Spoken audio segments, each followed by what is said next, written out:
Hello, good morning mga kahabino. Sa ibon muna.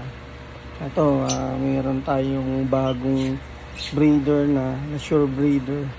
Second clutch niya to, yung first clutch medyo na-deads. Ngayon, may natira siya. Dalawa. Yan.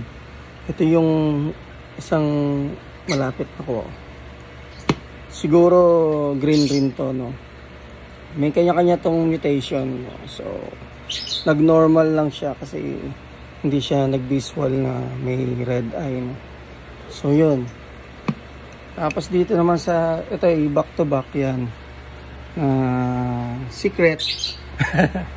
Ito opaline to, bio opaline, DF bio opaline, no? ang kapares green cobalt. Yan, mga normal na lang siya kasi post dan yung violet. Back to back post lang pala yan. So ito kunin natin yung ano nila, naging anak nila, no? Maganda rin pero may ari na to. Yan, opaline, no? Ganda ba, ano to, baliling? Hindi pala, akala ko baliling. Yan, opaline siya, kamukha ng, halos kamukha ng ano, ng tatay. So ito naman ay mukhang opaline rin. Ang kulay niya ay ayun, ito kamukha ng tatay. Ang ganda, nag dark violet.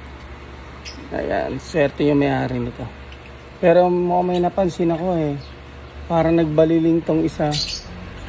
Ito parang baliling. May sakit to, no? So patay tayo dito. Anyway, basta mahalaga boy siya. Ba't kaya nagkaganan? Okay, ganun talaga normal na ano ng ibon. Yung ibonan ko, guys. Halos ano tayo? Tag dito. Selective breeding na lang tayo. So more on inline.